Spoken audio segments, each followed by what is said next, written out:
very good about their altruistic acts, which is known to have positive health outcomes, such as lower risk of depression and greater longevity. In addition, voluntary blood donors are publicly appreciated during the annual World Blood Donor and National Blood Day in November, where deserving blood donors are awarded. Thank you, Mr. Speaker. Yes, Mr. Speaker, I'm very grateful. Thank you very much. Very well. I'll proceed. Question number 1145 in the name of the Honourable Member for New Jabing South, Mr. Michael Ochrebefi. Thank you very much, Mr. Speaker. I have the explicit permission from Mr. Honourable Michael Ochrebefi, the Member of Parliament for New Jabing South, to ask his question, if it pleases you, Mr. Speaker. Yes, please proceed.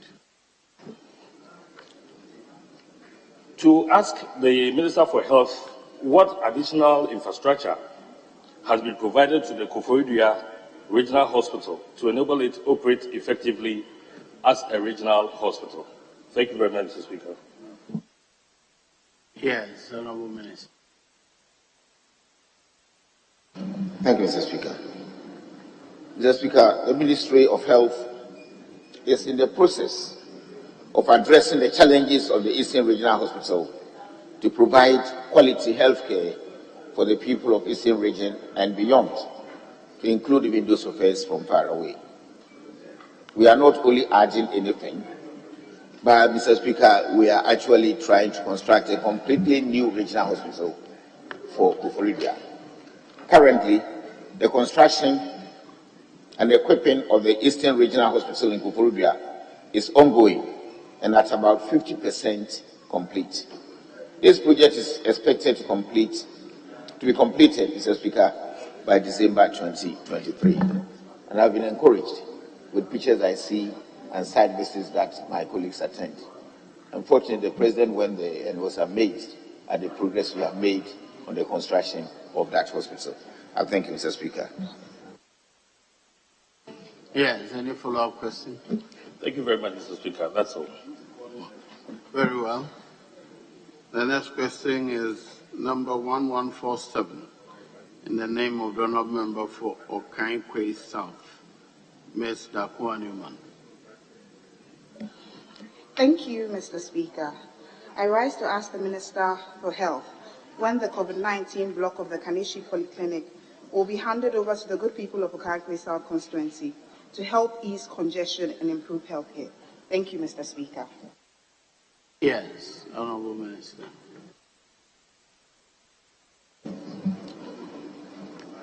Mr. Speaker, the construction of the COVID-19 block at the Kanishi Polyclinic is currently ongoing and is nearing completion. The Ghana Health Service, through its Greater Accra Regional Directorate, is engaging the Accra Metropolitan Assembly, who are the implementers of the project, to expedite action. And I'll also join hands with them to see how the Assembly can quickly complete the project. Thank you, Mr. Speaker. Yes, any follow-up question, please? Thank you, Mr. Speaker. So the block has been handed over.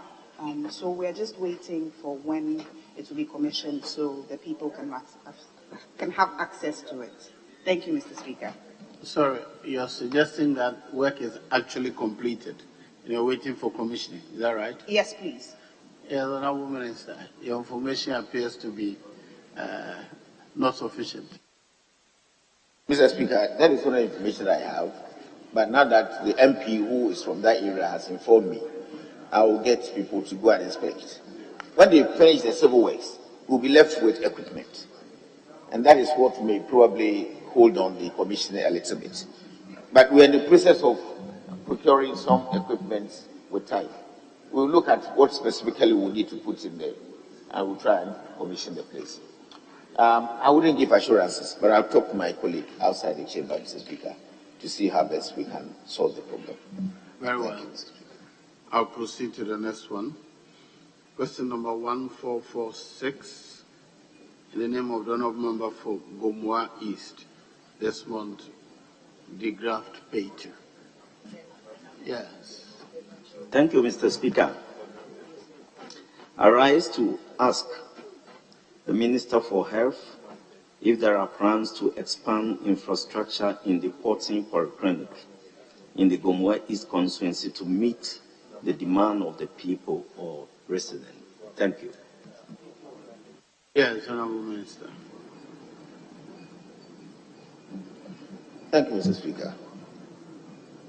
Mr. Speaker, I wish to say that the Porting Polyclinic was part of the 10 polyclinics that were built for the Central Region by the Ministry of Health.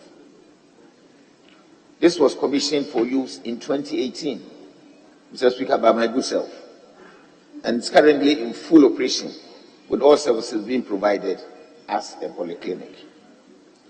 The theatre of the facility has been expanded and fully equipped for general surgery services to service the people better. According to the Ghana Health Service and the Central Regional Health Directorate, there are no immediate plans for expansion of infrastructure of the polyclinic. We will, however, do an assessment based on the request and evaluate the facility for consideration of further expansion and budgeting in the ensuing year's budgets. Our ability to implement this will largely depend on the quantum of budgetary allocation to the Ministry of in subsequent years. Thank you, Mr. Speaker. Yes, Honourable Member. Thank you, Mr. Speaker. Mr. Minister, Gomoa East in the Central Region is a densely populated. According to the recent population census, Gomoa East is over 308,000 people. Is without any district hospital apart from this polyclinic. Currently, the polyclinic where it's situated serve a lot of people, mostly the accident victim because of Accra-Takoradi stretch. Now, the polyclinic is without any proper blood bank, so much of the blood is unable to store in their facility. Would like to know from you, would you consider as matter of urgency to provide a blood bank for the hospital or for the polyclinic to be used as matter of needed? Thank you. Yes, Honourable Minister. Thank you, Mr. Speaker.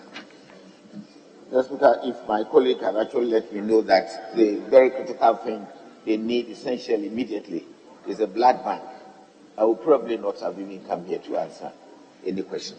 But now that he has made his demand very specific, I continue saying I can't assure, but I will see how best I will link with the facility and the regional directorate to see how we can create some semblance of a blood bank for their use. Thank you, Mr. Speaker. Yes. Thank you, Mr. Speaker. No further questions to that. Thank you. Very well. Then continue with the next question, 1447. Yes, Honourable Member for Gomoa East. Thank you, Mr. Speaker. I rise again to ask the Minister for Health what are the measures or plans the ministry is putting in place to upgrade Nyenyano Health Center to a polyclinic due to the current rise of population in the community. Thank you. Yes, Honourable Minister. Thank you, Mr. Speaker. Mr. Speaker, the ministry is aware that the Nyenyano Health Center lacks the needed infrastructure for a polyclinic and have plans to upgrade the facility to a polyclinic. The facility currently has uncompleted buildings, such as the maternity ward, theatre, and others that were initiated by the chief of the community. However, the ministry, through the Regional Directorate of Health Services, is engaging with the relevant stakeholders, including the Gomoa East District Assembly, to complete these abandoned projects to improve upon the infrastructure to benefit a polyclinic standard. I thank you, Mr. Speaker. Yes. Thank you, Mr. Speaker. From the minister's answer, he said there are plans underway to upgrade the facility to become a polyclinic. Like I said, Gomwais is a densely populated. Nyanyano alone is about 75,000 people living in that catchment area. I want to know from the minister, when will this upgradement be done so that Nyanyano Health Center will have a befitting polyclinic? Thank you. Yes, Honorable Minister. Mr. Speaker, like we mentioned, I try to shy away from questions that begin with when, because it's difficult for me to answer those type of questions precisely. But that does not mean and imply that nothing will be done about it. Mr. Speaker, I will plead with my colleague to take me in faith and see the outcome of the stakeholder engagement that we are doing. There are certain things that are done in some parts of the country, in some hospitals, by the assemblies and even individuals and philanthropists that do not come to the attention of the ministry until they begin to face certain challenges. And I think this is one of them. Like I said earlier on, we know about the population in Nyanyano. We know that it is ready for expansion, but resources have become a constraint. And going forward, we will see how quickly we can move in to solve the problem by engaging with the assembly, by engaging with the chief, and see how we collaborate and support to get the place properly situated for the people of Nyanyano. Thank you, Mr. Speaker. Yes. Thank you, Mr. Speaker. I would like to draw the minister's attention. He made mention in his answers that there are facilities out there that has been provided by or initiated by the chief then. The late chief, he is no more. He's passed away, he is no more. May his soul rest in peace, which will serve as a maternity ward, theater, and others. So would like my minister to expedite action on this to make sure that this facility is completed to serve the people of Nyanyano. Thank you. I don't have a question for him again, so just a contribution. Thank you very much. Very well, thank you. I'll proceed. The next question is 1448 in the name of the Honorable Member for Clotte Kole, Dr. Zanito Ajiman Rollins. Thank you very much, Right Honourable Speaker. I rise to ask the Minister for Health when the Adabraka Polyclinic will be upgraded to a district hospital to cater for the increased population density and demands on the facility. Yes, Honourable Minister. Mr. Speaker, the Ghana Health Service has not yet decided to upgrade the polyclinic to a district hospital, as the question refers. However, there are a number of infrastructure provisions towards the facility to enable it to deliver quality services to the people within its catchment area. Currently, the Coastal Development Authority, CODA, is funding the Adabraka Polyclinic to expand the outpatient department, provision of conference facilities, and construction of a theater and offices. I thank you, Mr. Speaker. Yes, Honourable Member. Right Honourable Speaker, could the Minister kindly give timelines on when this will be completed, please? Honourable, are you able to give timelines for what Coastal Development Authority is doing? Mr. Speaker, I will not be able to give timelines, but I implore my colleague to be talking to us, those of us in the ministry within here, myself and the deputy ministers, from time to time, and we'll keep updating you. Thank you, Mr. Speaker. Yes, Honourable. Right Honourable Speaker, in the Minister's response, he mentions that the funding for the polyclinic is to expand the outpatient department, provision of conference facilities, and construction of a theatre and offices. I would like to find out whether the provision of an incinerator has been added to this upgrade that's being done, because the polyclinic is in desperate need of an incinerator. Yes, Honourable Minister. Mr. Speaker, from my answer immediately, I will say no, but I will do some checks to find out. If there's no incinerator there, we will look at how we can manage medical waste in the facility. We are mounting a project that will enable collection of medical waste instead of putting incinerators in all the facilities. But we will check and see whether that arrangement will be more feasible for the polyclinic or looking at an incinerator situation. But for now, I would say this type of additions we are putting on to the facility does not include an incinerator. Thank you, Mr. Speaker. Yes. Mr. Speaker, I'd like to inquire whether in the process of deciding what the priority was for the polyclinic, the administrators of the polyclinic were consulted on what they really needed as opposed to what has been provided as part of the plan. Yes, Honourable Minister. Mr. Speaker, I'm afraid I will not be able to answer this question. I haven't been privy to that discussion. I don't know what informed the selection of these facilities for expansion. So I will not know exactly whether the administrator was consulted or who in charge there granted this audience for CODA to do anything in the facility. I'm afraid that cannot be done. My colleague can always inquire. Honorable colleague, your MP, you walk into a facility in your constituency, you can talk to them and they will listen and answer some of the questions. Please be friendly with them. After all, you're also a doctor and they will listen to you. Thank you, Mr. Speaker.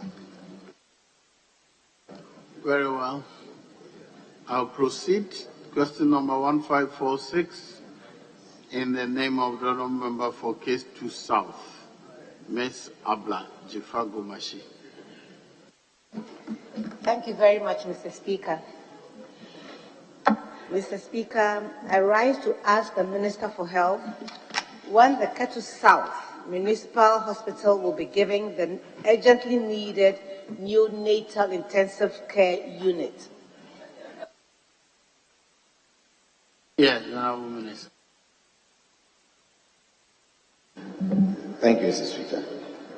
Mr. Speaker, information gathered indicates that the current space of the neonatal intensive care unit of K2 South Hospital is inadequate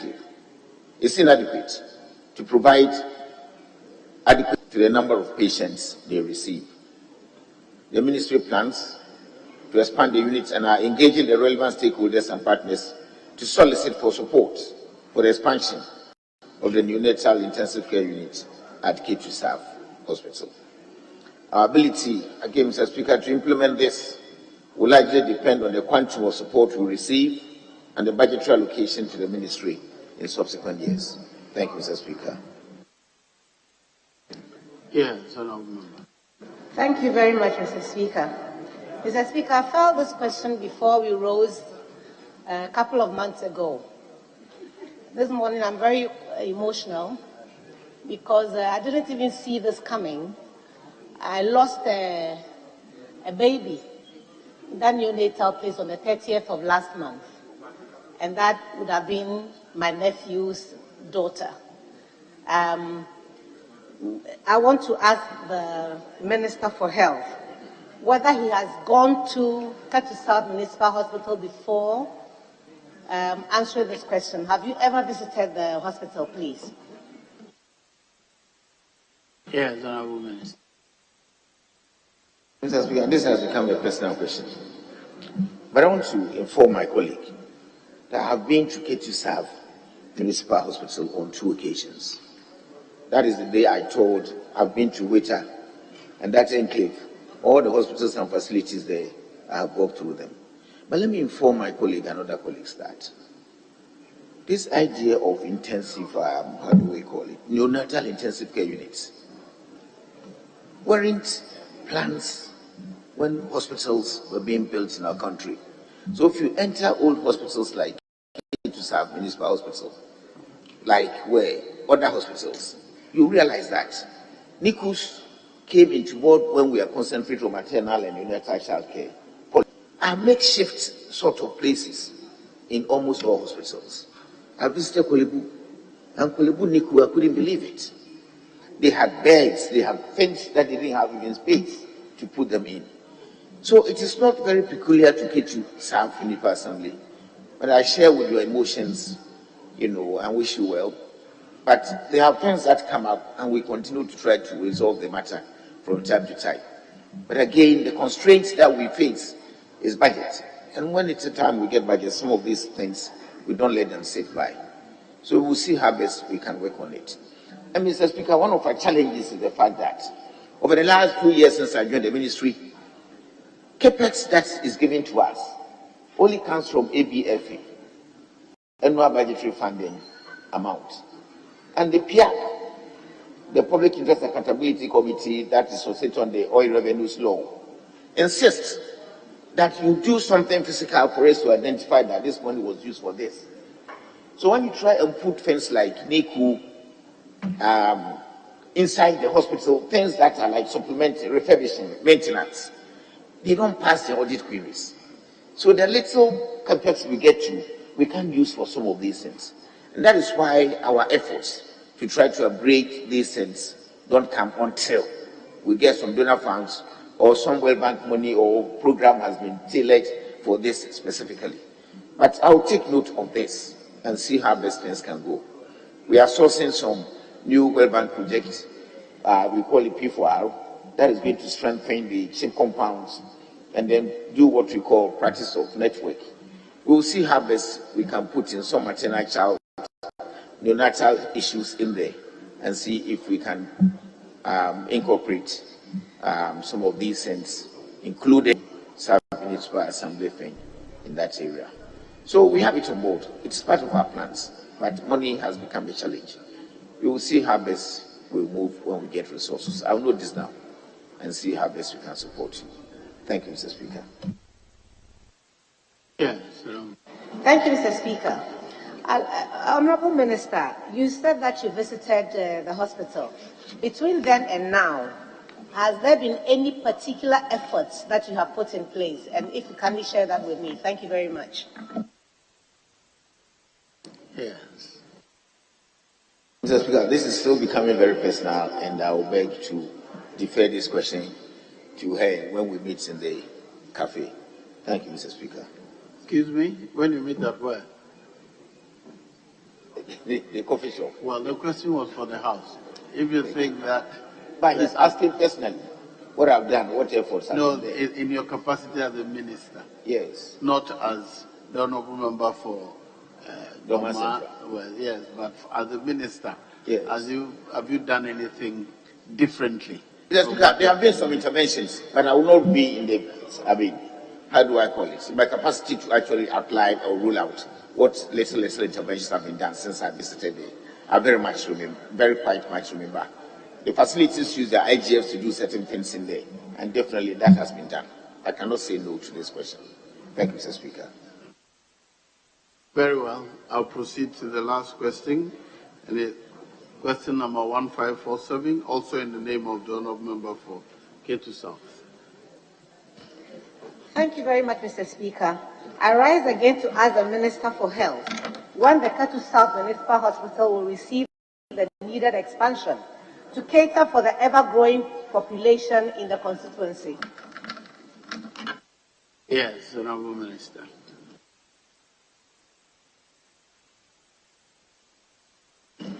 Thank you, Mr. Speaker. Mr. Speaker, the Minister is aware that currently the Ketu South Hospital serves a very large population, but does not have the requisite infrastructure to provide better healthcare services to the people within its catchment area. The Ministry, through its Volta Regional Directorate, has plans to expand the hospital and are currently engaging all the relevant stakeholders and partners to solicit support for this expansion. Again, our ability to implement this will likely depend on the quantum of budgetary allocation to the Ministry in subsequent years. Thank you, Mr. Speaker. Yes. Thank you very much, Mr. Speaker. Mr. Speaker, is the Minister assuring this august House that this request will find space in the coming budget? Thank you. Yes, Honourable Minister. Mr. Speaker, I'm afraid no. Yes. Mr. Speaker, in the response of the Minister, he indicates that the Ministry, through its regional directorate, has plans to expand the hospital and are currently engaging all relevant stakeholders and partners to solicit support for its expansion. Our ability to implement this will largely depend on the quantum of budgetary allocation to the Ministry in subsequent years. So if the answer to my question is no, I'm trying to marry the two, the answer I have here and what he just gave me here, and that leaves me uncertain. What is in the answer leaves them divorced in the subsequent years? Years, not year. Mr. Speaker, the coming budget will be for the coming year. Yes. It's inclusive of the year. It's not the only year. Subsequent years. Very well, Mr. Speaker. May I ask my follow-up question? Thank you. Will the Honourable Minister consider in the interim giving us a couple of incubators for the NICU? Honourable Minister.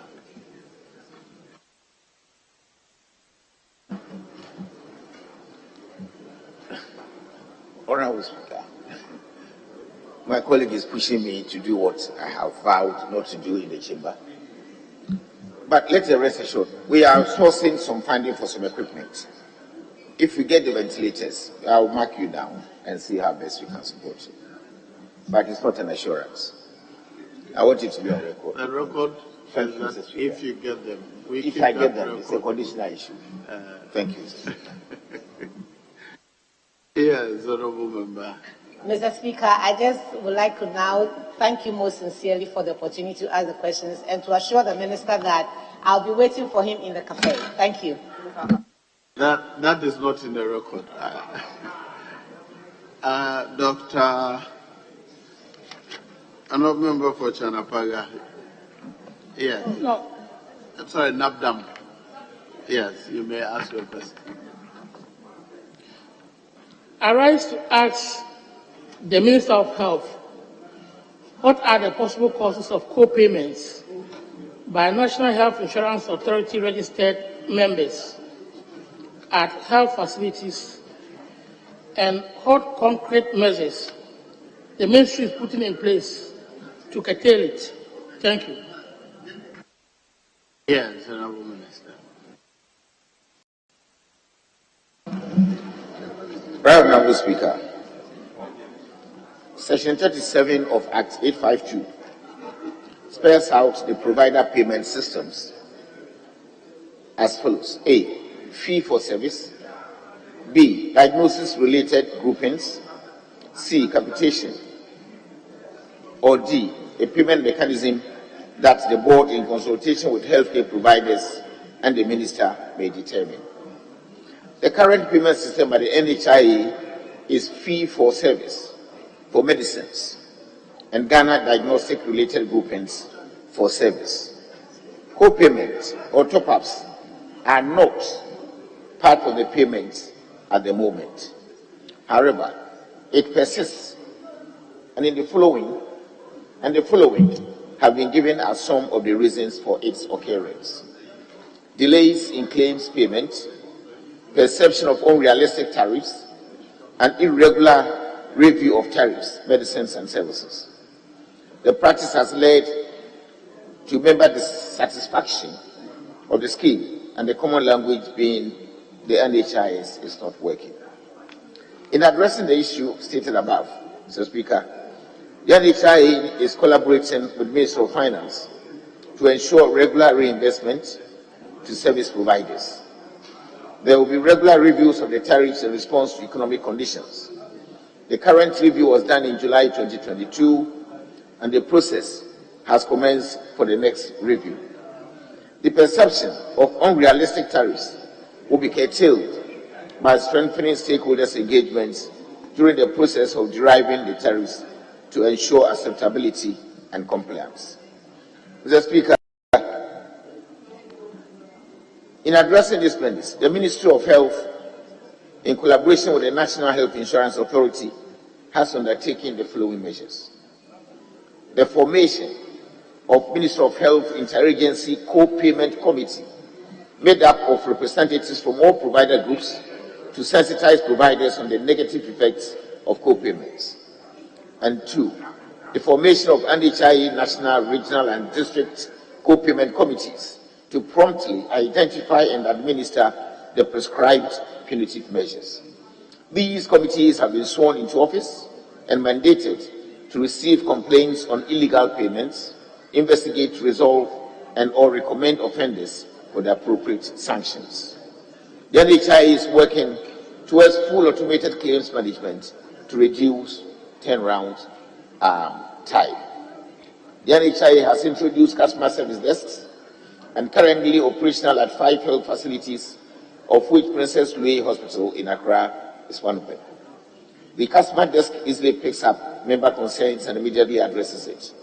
The NHIS is in the process of introducing the pulpit, where a branded NHIS pulpit will be mounted at major health facilities with staff to educate members and address member challenges. The NHIS call center, which operates 24/7 and communicates with stakeholders in 8 different languages, also receives member complaints and acts appropriately.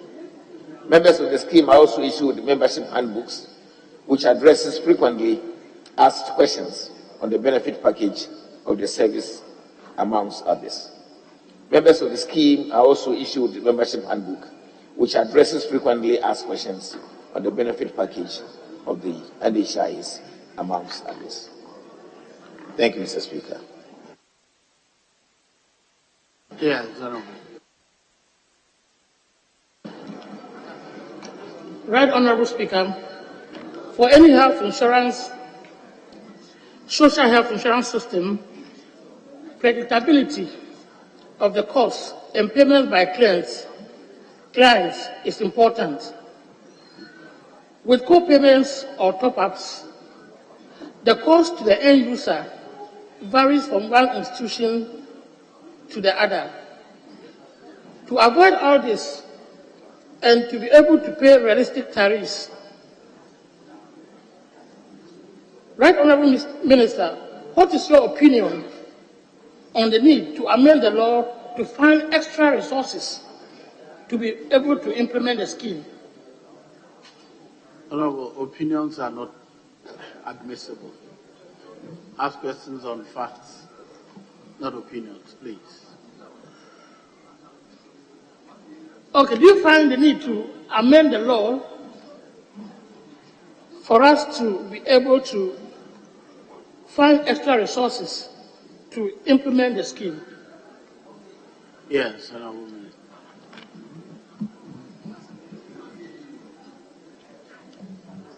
Mr. Speaker, I believe my colleague is very much aware that we have always been exploring opportunities and avenues through which we can actually find a way to increase the resources that get into NHI. Mr. Speaker, my colleague knows, as much as I do, that the major sources for NHI to run efficiently comes from the NHIS IA levy, the pension scheme monies that we deduct, and then the premiums that we pay from individuals, and we take donations and contributions from philanthropists and donors. All of these ones are monies that come from individuals. The levy is a tax. You don't need to amend the law to increase that if you all accept that that is the way we should go. The pension schemes that we deduct 2.5% was very controversial when we were beginning the schemes setup. And so since after we introduced it, we haven't changed it from 2.5 to anything. So these are challenges for all of us. But if we get resources, I believe and I know that NHI will work better. So we're only praying for the day that we'll all accept that this is the way we should go. And when I bring something based on stakeholder engagement and it's acceptable, we'll move into that direction. Thank you, Mr. Speaker. Yes,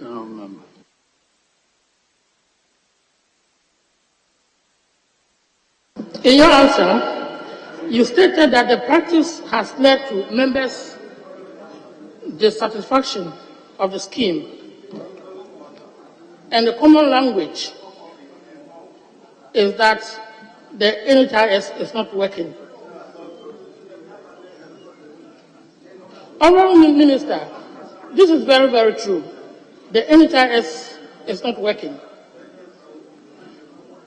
Considering the fact that the reasons given, delays in claims payments, perception of unrealistic tariffs, irregular review of tariffs have existed for the past 5 years.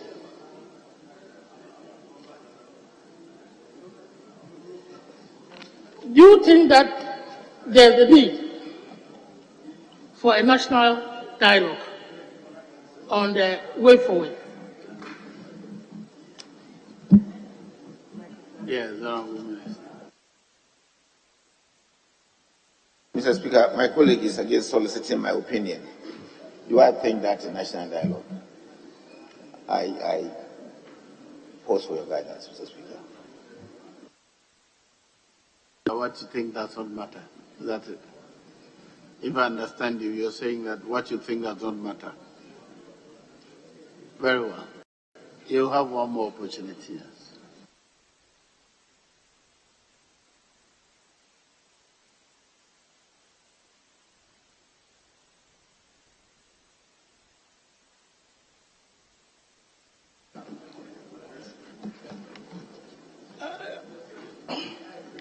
Honourable Minister, just what I wanted to know is because there's a need. I mean, something has to start from somewhere.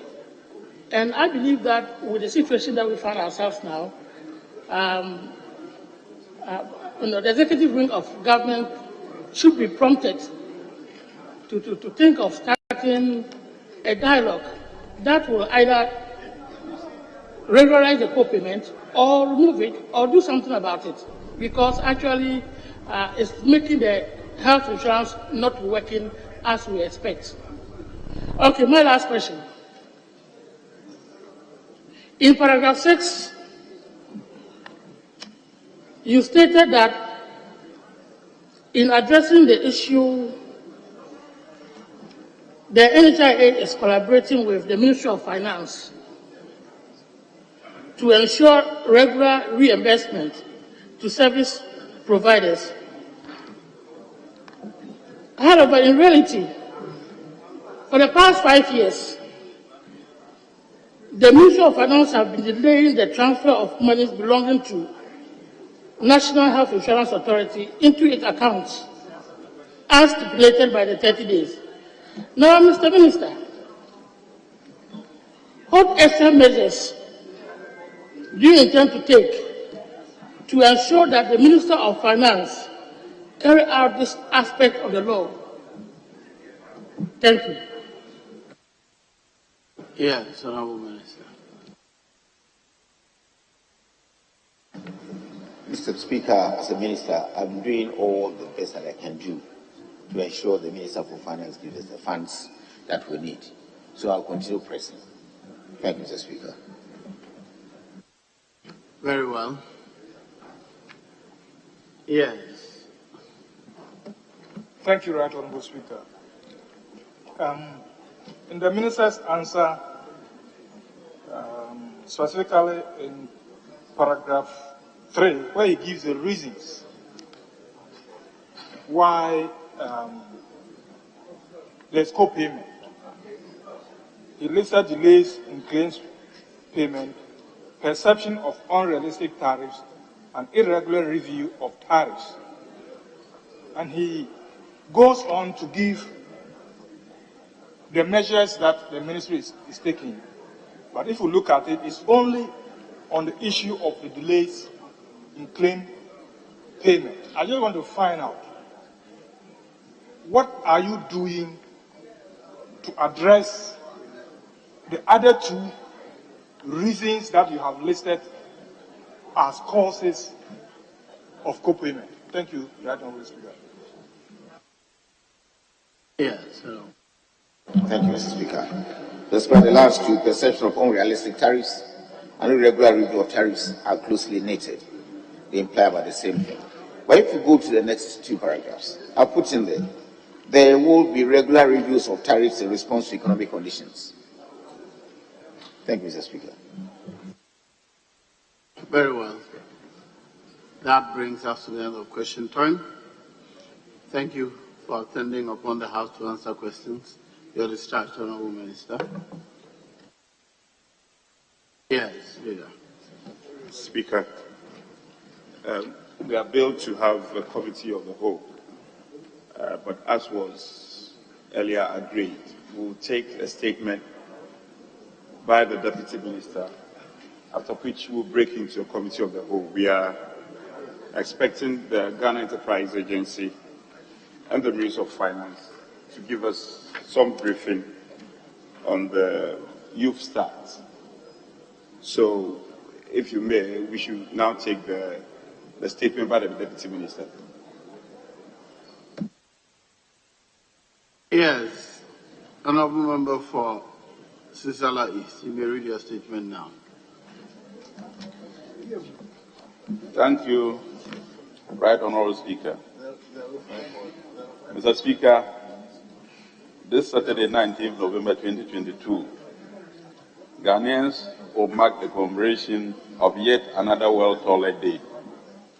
The day was set aside by the United Nations for member countries to undertake various advocacy and awareness-raising activities to remind their citizens of the need to own and use hygienic toilets in their homes, schools, workplace, and the communities. Mr. Speaker, the World Toilet Day is observed every year on 19th November by all UN member countries. This International Day of Action aims at breaking the taboo around toilets and to raise global awareness of the daily struggle for proper toilets that a staggering 2.5 billion people around the world face.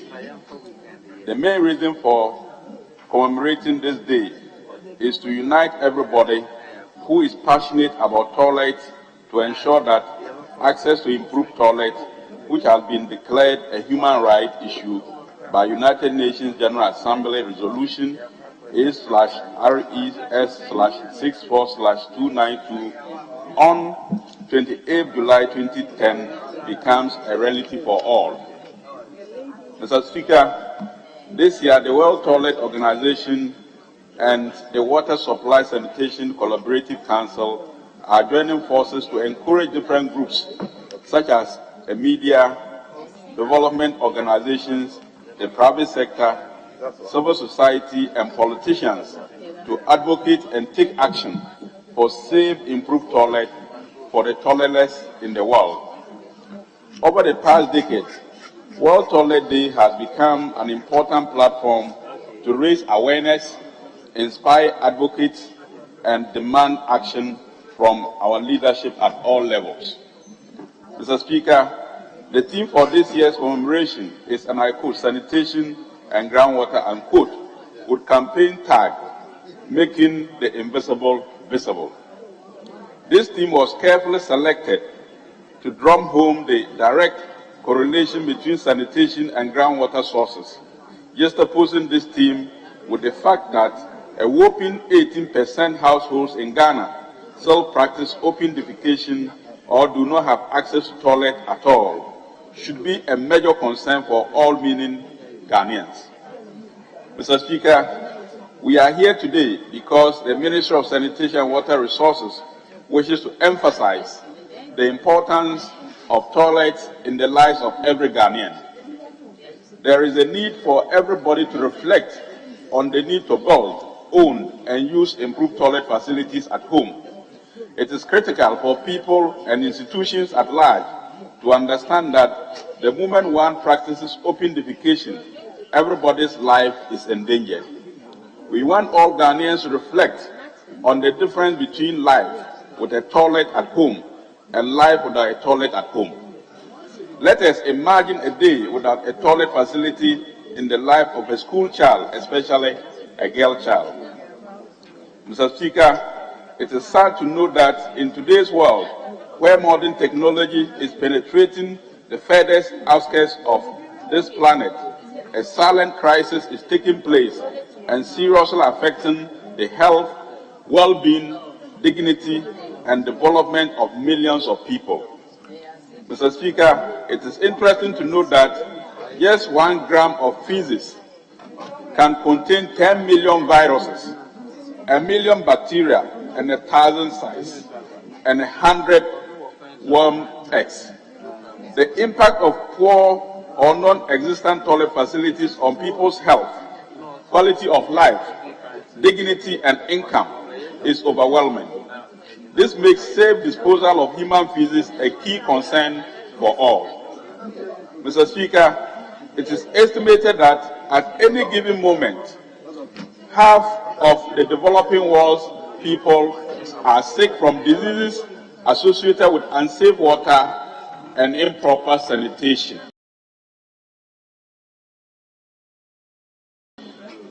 The health systems, as well as individuals, are paying a high price for this. According to the World Health Organization, if everyone had access to safe sanitation and water, the world's health sector would save around $12 billion per year. Mr. Speaker, in all these discussions, the hardest hit are children. Diarrheal diseases, a direct consequence of inadequate sanitation, are the second leading cause of death of young children under 5 years of age. In developing countries, killing more than HIV and AIDS, malaria, and measles combined. Mr. Speaker, lack of proper toilet facilities is in no small way contribute to poverty and undermine the economic and social development of a country like Ghana. Recent studies by UNICEF reveal that investing in sanitation brings prosperity and growth. Each dollar spent on sanitation gives an economic return of $5. Toilets have thus good investment outcomes for any country. Mr. Speaker, although the sanitation crisis comes from a set of complex causes, the prime reason is that nobody likes to talk about toilets, and too few nations and local governments give sanitation the priority it deserves. What the sanitation challenge needs is leadership.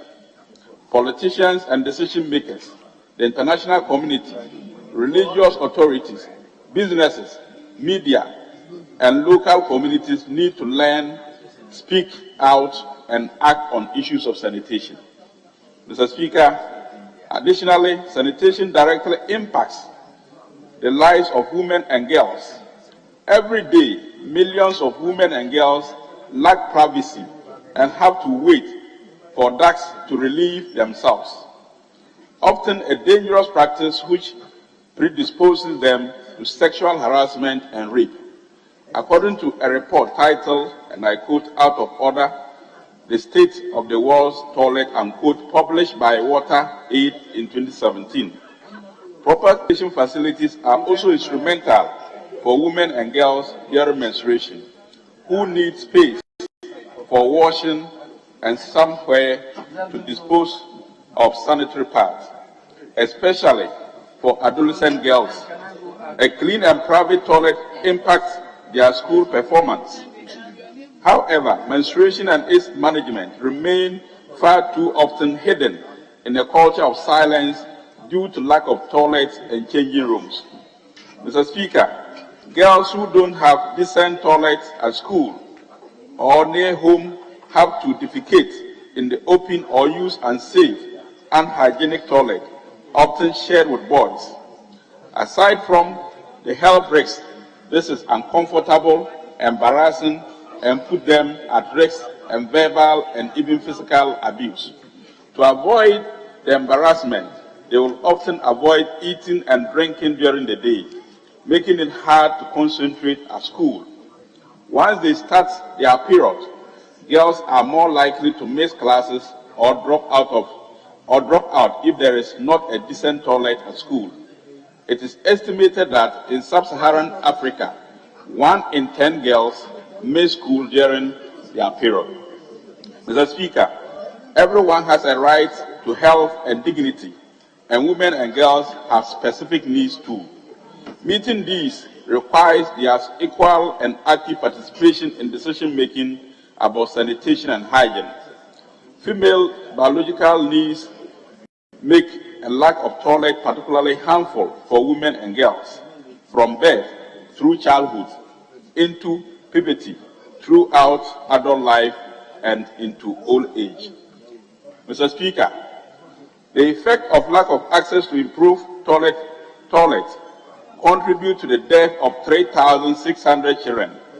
Children under 5 die annually in Ghana, according to World Health Organization 2015 Global Health Observatory Data Repository on Ghana. The main cause of these avoidable deaths is diarrhea, which is also attributed to open defecation or use of unsafe toilets. Mr. Speaker, it is undeniable fact that Ghanaians are paying a high price for lack of toilets in their homes.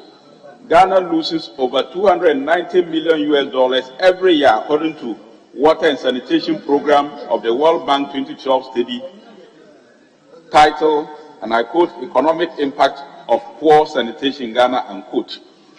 Economic cost of open defecation to Ghana is also pegged at $79 million. Improved sanitation could save families and individuals a lot of income and time, and hence improve their livelihood and give them economic empowerment.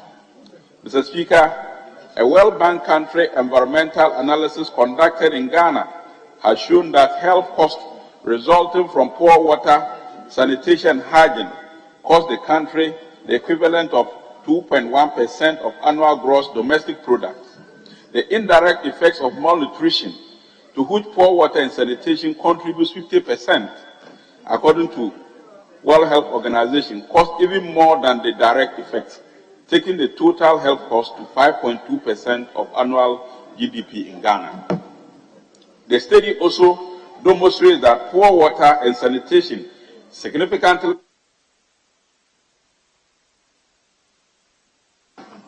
low productivity and work productivity, from impaired cognitive function and learning capacity. Rates of moderate and severe shunting and underweight are high in children under 5 in Ghana at 29% and 14% respectively. Mr. Speaker, poor and lack of toilets can have larger scale effects. First, it can impact on foreign tourists choosing Ghana as their holiday destination. Second, it can affect business and play an influential role in where foreign businesses invest their money. Emerging evidence from Asia suggests that a country's reputation of poor environment and an unhealthy workforce can affect the earning power of foreign currencies and hence hinder economic growth. Furthermore, as the effects of climate change are felt, with increased predictions of extremes such as flooding and drought, it will become even more important to invest in appropriate toilets to ensure the availability and safety of these facilities, as well as appropriate sanitation options that do not further stress water supplies nor pollute dwindling water resources. Mr. Speaker, the other benefits of improved sanitation rarely captured in economic studies are intangible impacts, so-called because they are difficult to measure. These aspects may include dignity, comfort, privacy, security, and social acceptance.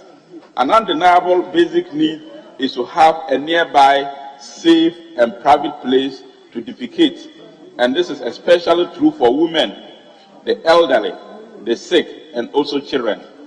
Improved adequate toilet facilities at schools can improve school enrollment, attendance, and completion, and at the workplace can increase female participation at the workplace.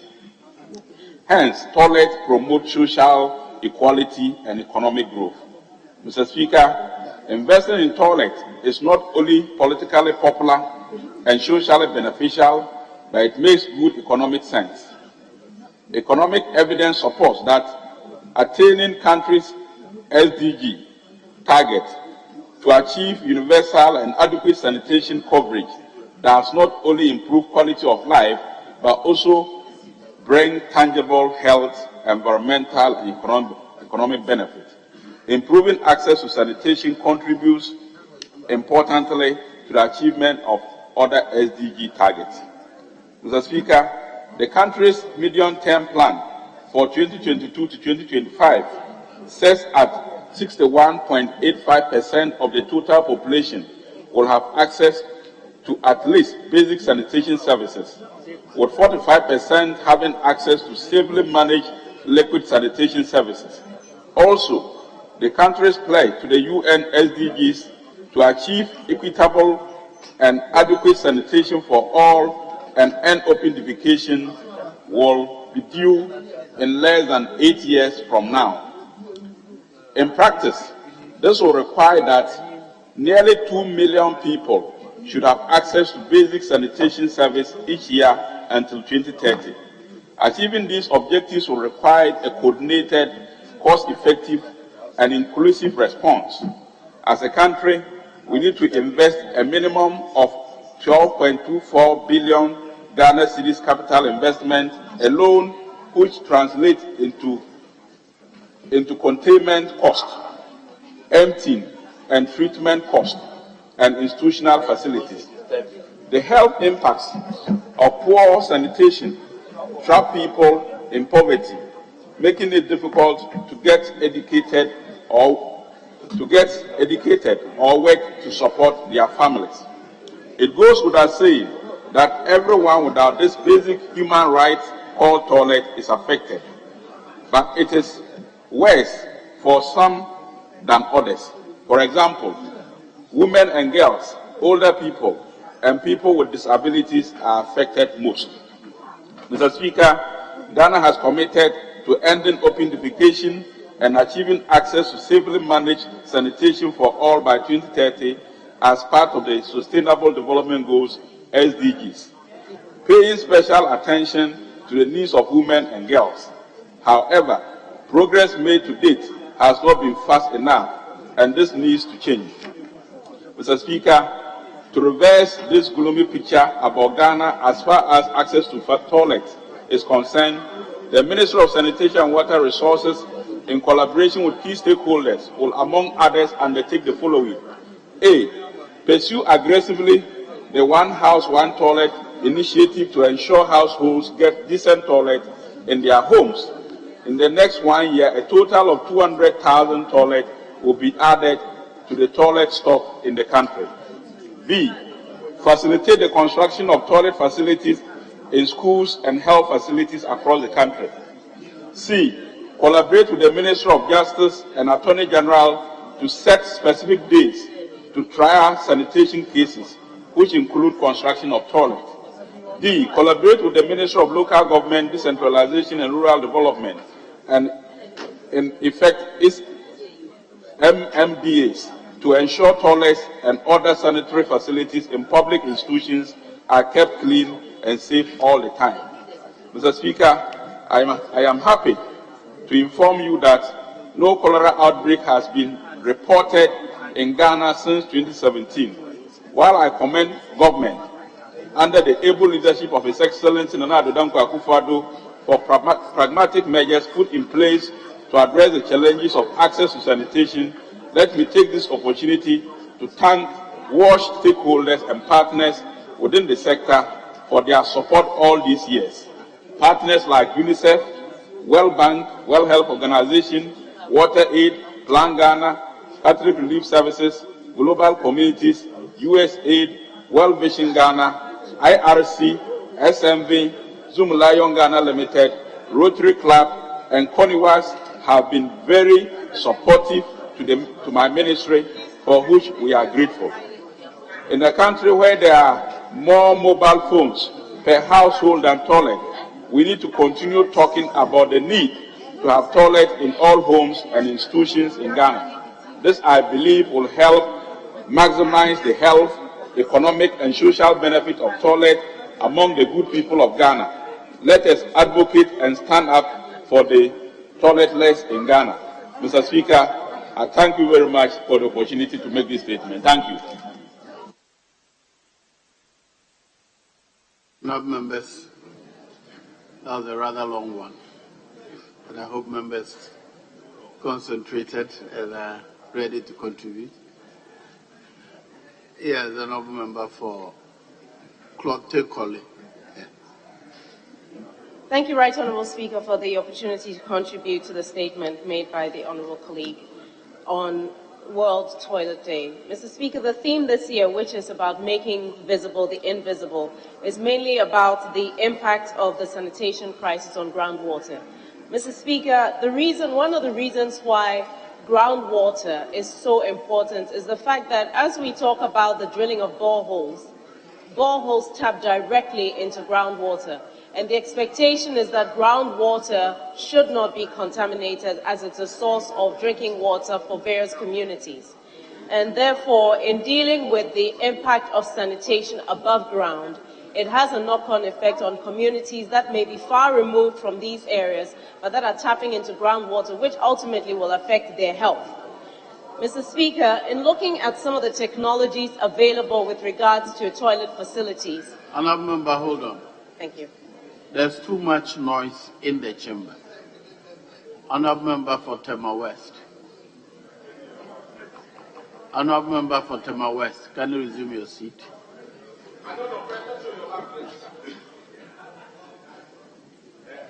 Every member in the chamber must please resume his seat.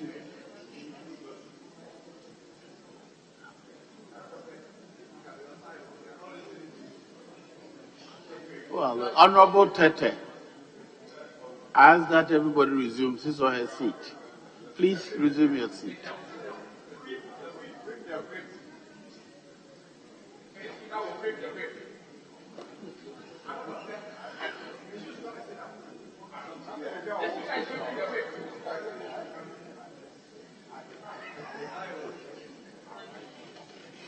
Honourable member, continue. Can we have some silence in the House, please? Yes. Honourable member for Stakeholder, please continue. Thank you, Right Honourable Speaker. With regards to the issue of groundwater and preserving and protecting it as a source of drinking water, it's important to take note that as we look at these that are employed in how we expand the access to toilets in homes and in communities, remember that with the crisis that we're witnessing with climate change, protecting and preserving our water bodies is key, and groundwater forms an important source of this. Mr. Speaker, as we celebrate this day, it's an important thing to recognize the fact that access to sanitation and good toilet facilities for communities across the country is still not equitable, and there is not enough access as well. Should I continue? And therefore, it's important that we accelerate the access that various communities have to toilet facilities that are acceptable for all persons and does not put anyone at a disadvantage. Mr. Speaker, in the statement that was made, it was clear that there is a dissonance between the provision of services and some of the needs that some women and girls face, especially around the time of their menstrual period. We still have a lot of communities where there is a stigma with regards to what girls do at this time of the month, and therefore are missing several days of school, which also affects their representation going up in terms of the educational access and capacity. Mr. Speaker, it is important that the government really intensifies its efforts to provide the toilet facilities in houses. And yes, the concept of one household and one toilet is laudable, but one household having one toilet is not enough. That should be the minimum requirement for households. And in terms of provision of toilet facilities, it has to be based on the number of people who live in a house, because you can only have so many people using one particular toilet facility. Mr. Speaker, the use of sewage as a source of energy should also be looked at as we consider some of the constraints we have in energy production in various communities. So seeing as in some communities there isn't already the access to proper toilet facilities, the technology that is available to be able to turn wastewater into energy or to clean it up and use it as a source of fertilizer for the crops in the community need to be looked at so that we are actually making use of some of the waste facilities in the various communities to support the communities that we are referring to that need help in terms of the provision of toilets. Thank you very much, Mr. Speaker, for the opportunity. Yes, Honourable Member for Kwadaso. Well, Speaker, I'm grateful to you for the opportunity to add my voice to the statement ably made by Honourable Ishaku Amidu, who is Deputy Minister for Sanitation and Water Resources, on World Toilet Day, which falls on 19th of November each year. Honourable Speaker, this is a very important statement, and I need to pat the back Deputy Minister and the maker of the statement for making this statement. The Speaker, is because we live long or die early based upon the nature of our environment.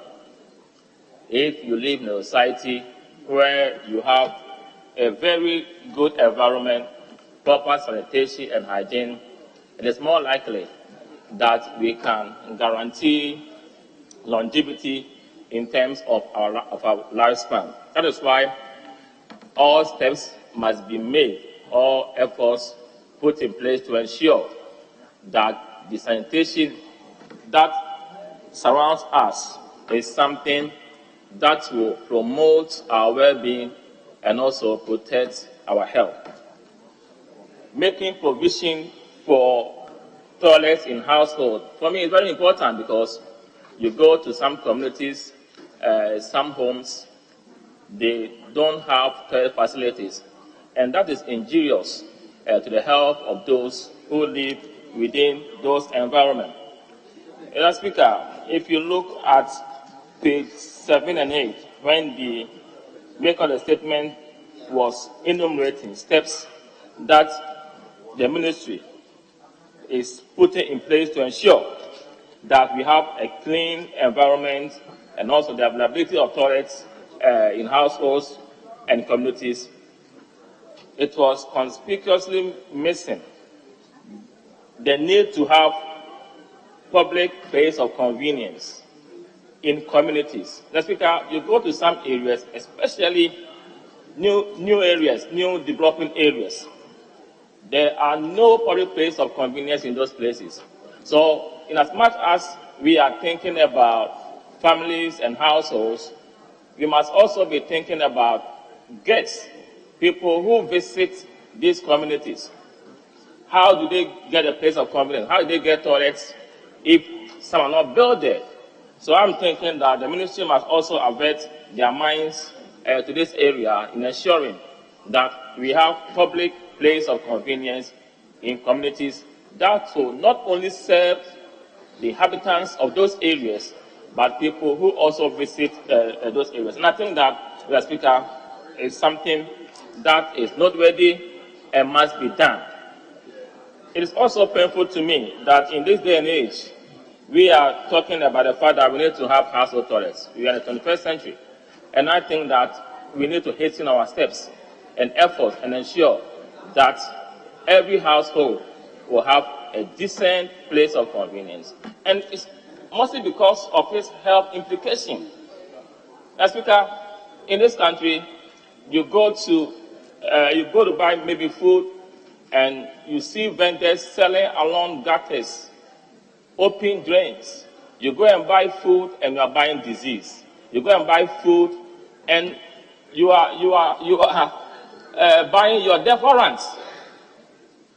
In some areas, you see that toilets are emptied, the feces are emptied into open drains, into gutters, and people go and buy. Children go and buy, and you buy the food, you buy disease, you buy the food, and you are buying deference. So I think that we need to, do much to forestall these negative health consequences on our being. As Speaker, on that note, I want to once again commend the maker of the statement and also thank you for the opportunity given me to add these few words to his statement. Thank you. Yes. Thank you very much, Mr. Speaker. Mr. Speaker, permit me to acknowledge and applaud the maker of the statement, Honorable Amidu Chinya, MP for Sisala East, and to say that it's a paper that's very well researched, and I associate with a lot of the things that he has mentioned, most especially the part that affects women and especially girls, who every month by nature have to menstruate. And I'm sure that I'm about to embarrass some people in the room. Mr. Speaker, every month, whether a woman likes it or not, nature will make you lose 3 or 5 days. And for some, it comes with a lot of pain. And for some, it's longer days, some shorter days. It is unfortunate, Mr. Speaker, that in 2022, we still don't have places of convenience where a woman can go and change her sanitary towel because nature demands that she does. Mr. Speaker, earlier contributors have mentioned also the fact that this keeps our girls away from school. The part that also saddens me greatly is the luxury tax that is on the sanitary towels that our girls need. So you may even provide the facility for them to go and change their sanitary towels, but the cost of that towel itself is an issue we have to deal with. Mr. Speaker, imagine if you have to wrap toilet roll around your hand to use in place of a pad, and you don't even have a proper, decent toilet facility to use. It is most embarrassing, it is uncomfortable, it reduces your dignity. Mr. Speaker, I'm truly, truly grateful for this message. I want to use the opportunity to draw attention to the Sustainable Development Goals 3 and 6. 3, which says good health and well-being. Looking out for our well-being as women is ensuring that all our marketplaces have toilet facilities, that our schools have toilet facilities, so that our girls can have a decent place to use, not only for nature's call, going to urinate and the second one, but also so they can have a place of dignity to take care of themselves. Goal number 6, clean water and sanitation. We have fallen short of expectation. Mr. Speaker, I want to urge this House to do whatever it can and to support this call by the Honourable Member of Parliament for Sisala East, and to say that, finally, in this country, we did have a policy that ensured that fuel stations had toilets. We can do it again. We can do it again and provide toilet facilities in all our public spaces so that we can end the shame that women go through when they have their menstrual cycle. Mr. Speaker, I thank you very much for this opportunity and urge the Honourable Member of Parliament to continue with his good work. I thank you very much.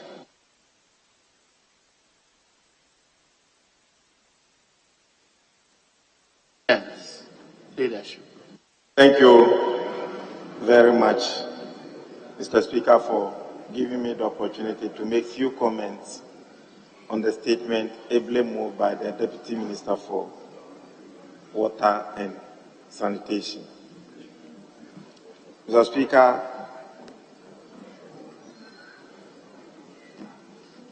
in making these few comments, Honourable Leader, kindly permit me to extend the sitting.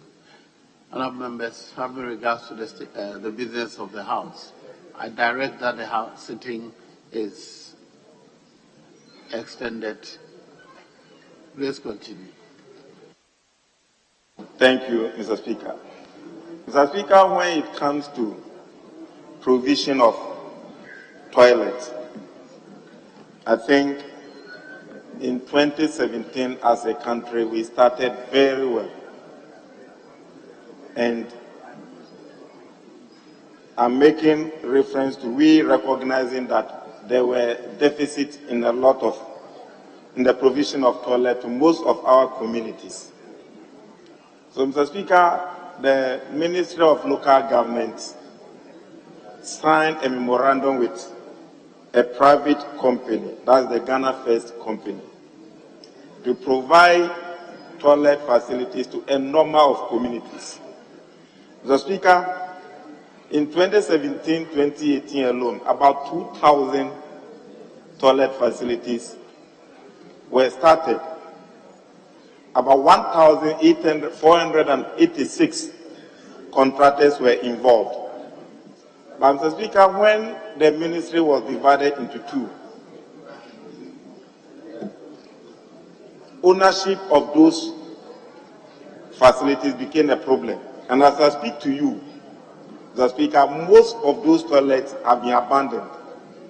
So when you are traveling from Accra to Kumasi to the Bono Ahafo region, Mr. Speaker, you realize that there are uncompleted toilet facilities left and right.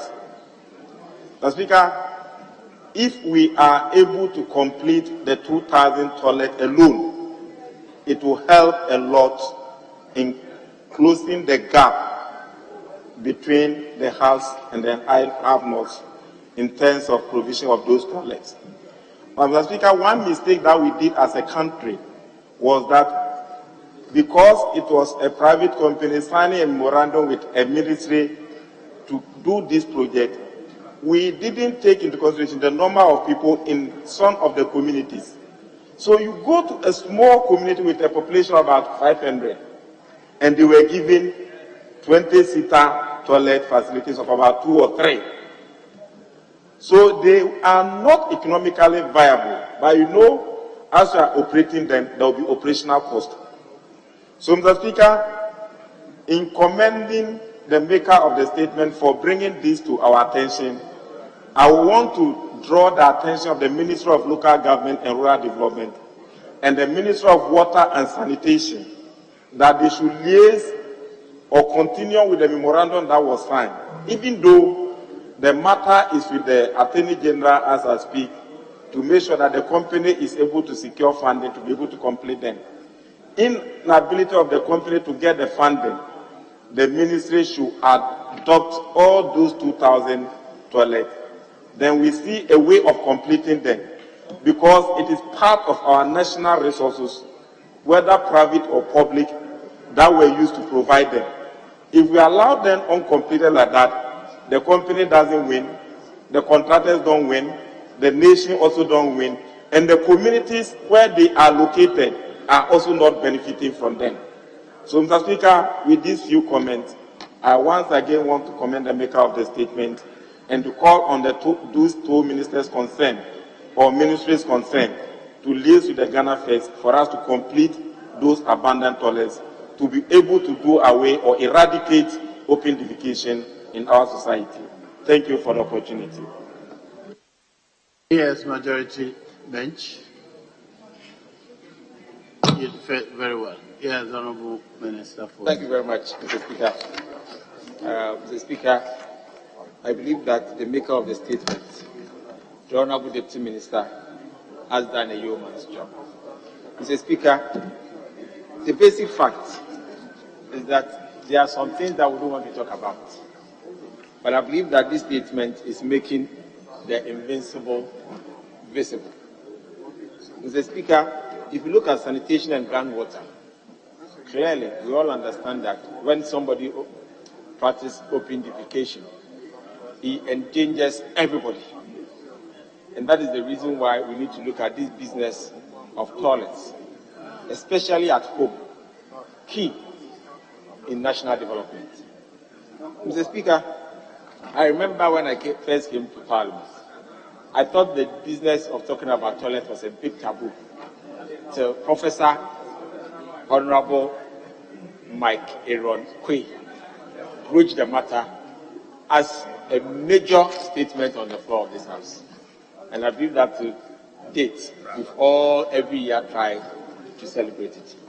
Mr. Speaker, I do believe that in the same way we have the energy, the power, and the resources to organize funerals in our homes and for our homes. We should have the same energy to build toilets at home for ourselves and our family. Mr. Speaker, in the same way, we have energy to do big parties, big parties every year, birthday, 5-year celebration, chapel, whatever. We should have the same energy to build toilets in our homes. Mr. Speaker, when I was the Finance Committee Chairman of the Metropolitan Assembly of Sekebita, I always insisted that I won't build community toilets. The toilets have to be built at home. And I want to tell you, people were eager to pay the 50% cost towards the Urban Sanitation Environmental Project, USP, to get a toilet in their homes. And it was always oversubscribed. So I do believe that if we put our national energy towards making sure that the 18% of Ghanaians who don't have toilets, we will be able to cross over the bridge. Mr. Speaker, one of the biggest challenges is that when there are no toilets in homes and in schools, it becomes a problem, especially for the girl child, because they have special needs. And sometimes in the coastal areas of this country, when you see the way we have openly defecated and make those places tourist unattractive, clearly, I believe that we need to do something more than what we are currently doing to make sure that the 18% of Ghanaians who don't have toilets in their homes do have it. Also, there are also public toilets that already existed. I believe that if you look at what Ghana First was trying to do, which has not been successful, we might have to relook at the package and see whether the assemblies can value them at their level, not at those expensive levels that those projects were built. And then maybe absorb them and make sure they become productive. Because we also have the 2007 Jubilee Year toilets, which has also scattered across the length and breadth of the country. That also needs to be done so that they are productive. The reason why, because we cannot keep those capital sitting idle, doing nothing. It is better we complete them, generate some revenue out of it, and use it in maintaining them, or even use the proceeds that we get out of it to support those who want to build toilets in their homes. I believe that by now, as a country, we demarcate that for all metropolitan and municipal areas, there shouldn't be public toilets, unless maybe they are doing it in a school or in other parts. So that whatever revenues or monies they have, they should be able to use that to support households, to make a contribution as well, to be able to use that to build toilets in their homes. Because sanitation at home is always better than communal sanitation. Because if you are not careful, you might pick diseases from the communal toilets that we don't want to bring them home. And I believe that even if disease starts from homes and people use home toilets, we are clearly sure that it can be contained at that level and not spread to the larger community.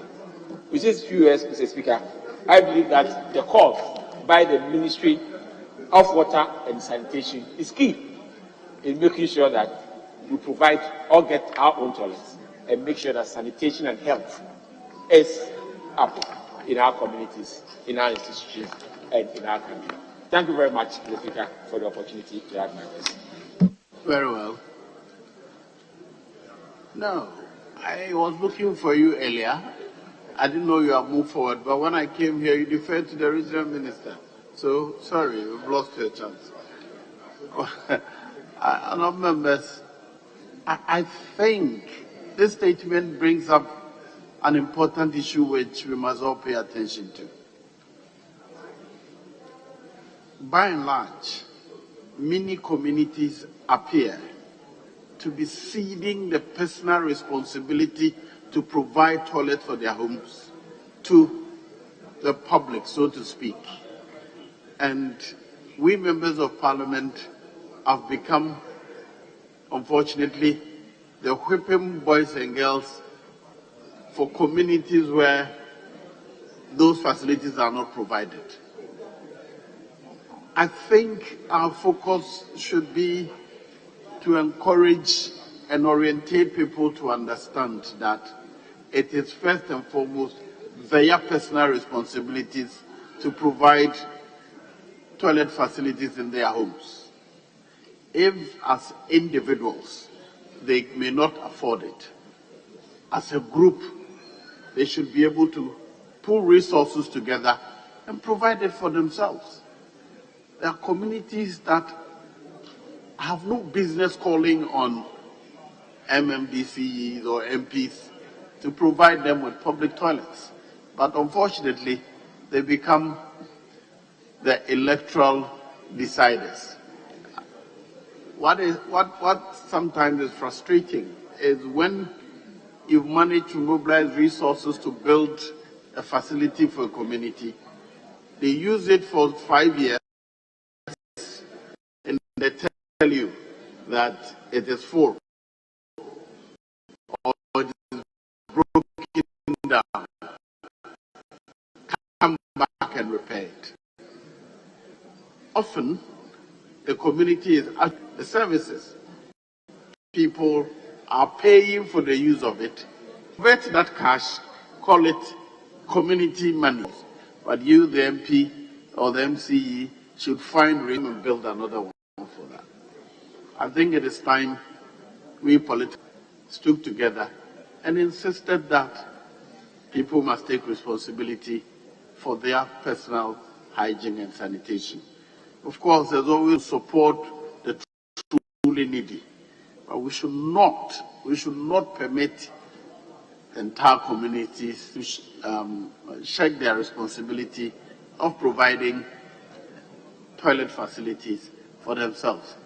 On that note, I thank the Honourable Deputy Minister, congratulate him for bringing this matter up, and for members for contributing so strongly to support the statement. Honourable members, it is time to revert to a committee of the whole. I'll suspend sitting and come back so that the committee of the whole will continue.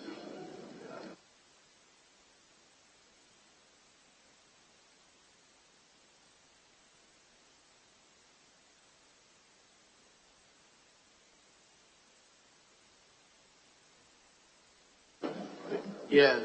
Speaker, may I plead that we can take an adjournment, and after the adjournment, then we reconverge into a committee of the whole. I think better than suspending sitting. Very well. In that case, the House is adjourned till Thursday, November 17th, 2022. Minianum, some of us are transfer from Dimupa. Na Yaria who will be a number of Johnny Bia, dear so, and me and Yano, one person when you be, and now best so did him Kakra. Nani and Nimuda, ya diabetes, diabetes, cancer, high blood.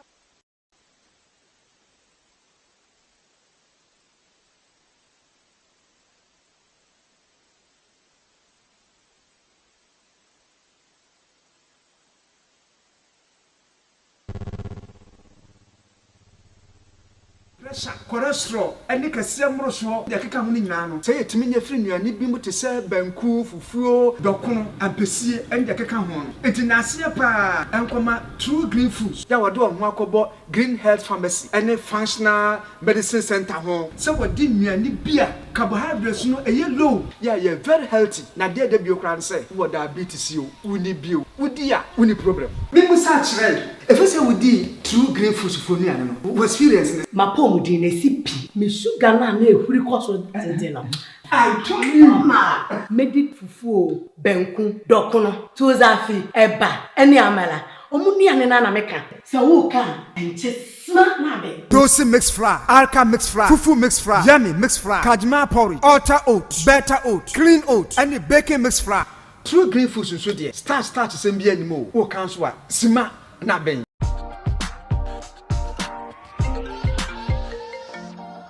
Hello, love. Gary, do you have Mommy's parcel for her big day? The shipping company says it will take 1 month. A month? Gary, use Rapid. Rapid? Rapid courier ships from the United States to Ghana and 9 other African countries within 3 to 5 days. Log on to rapidgroup.com, buy, ship to us, and we deliver right to your doorstep. That fast? Yes, that's Rapid for him. Can you sign this? I thought you only ordered Mommy's parcel. No, I ordered a few car parts too. Are you too busy to shop? We will shop for you. Rapid also has a luggage delivery service, so you can make that extra luggage and we will deliver at the lowest rate. Locate Rapid Courier on the Spinters Road off the Lekma Road. Rapid Courier. Just shop. We deliver. Enjoy. Malata African market, and I'm Papa. African market. Order for so bronze ha. Now open African market. Papa didra. Mo akoma to yem dia. Malata African market. Edem sronko. Smoked fish, meat, dry fish. So kenki, rice, yam, fufu flour ni nnuane ahodo e free Africa. Afei, ye want to ma papa. Bo wire kente, adamma se kente. Ahwene ahodo. Ene nneoma bebre. Na wobenya wo Malata African market. Hwehwe ye chi akwan ene ye number e wo screen so. Malata African market. African market mu King Kong. Malata African market. And I'm Papa. African market. African market. At Diaspora Insurance, we understand the importance of dignified send-offs within Ghanaian culture and traditions. We also understand that you want to avoid the double trauma of your family grieving and not having the financial support to cover funeral expenses when you're not around. With our Diaspora Funeral Cash Plan, you can now cover yourself or your family in Ghana or abroad. With no medicals required, we'll accept you if you are under 75 years. Visit our website today or call us to complete a simple form in under 5 minutes. With Diaspora Insurance, your peace of mind is guaranteed.